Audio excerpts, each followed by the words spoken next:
So, ayan, kainan na guys, habang mainit pa. So, ayan lang yung aking tempura for today. So, cutie cute. Hello guys, nagluto tayo ng tempura for dinner.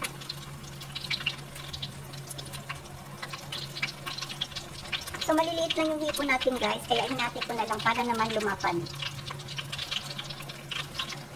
So, na-miss ko na din kumain ng mga Japanese foods.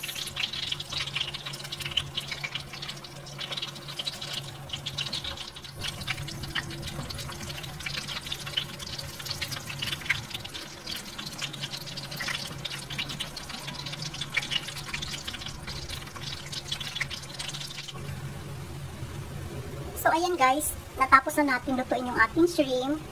Okra naman. So, ayan, okra siya. Okra na tempura.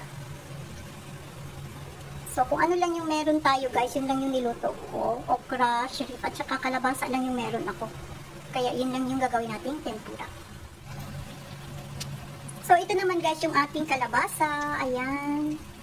Kalabasa na tempura. So, konti-konti lang guys yung niluto ko kasi ako lang naman ang kakain. So, ayan. Hindi naman ito masarap pag hindi mainit. Kailangan talaga siya pagkaluto, kain na kaagad para crispy pa, tsaka masarap talaga. So, ayan. Masarap din ang eggplant na tempura, guys. Potato, or sweet potatoes. Ayan. White onion. Basta madaming pwedeng gawing tempura. Para naman sa ating tempura sauce, guys, meron tayong grated na radish. Pwede din kayong maglagay ng grated na ginger. And then, ito naman yung ating tempura sauce.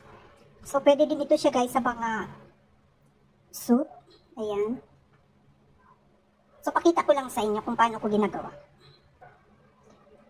So, dito sa ating maliit na lalagyanan guys, maglagay lang tayo ng ating tempura sauce.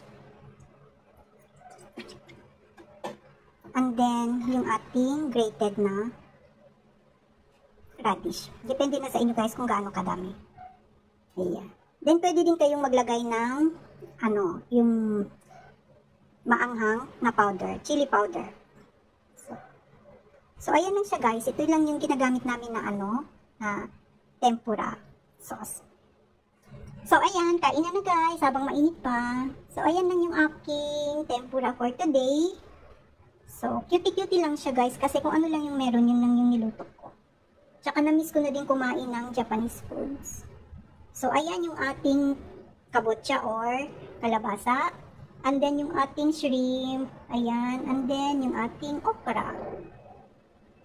Yung ating sauce. So, ayan. So, kainan na. Thank you so much for watching guys. Bye!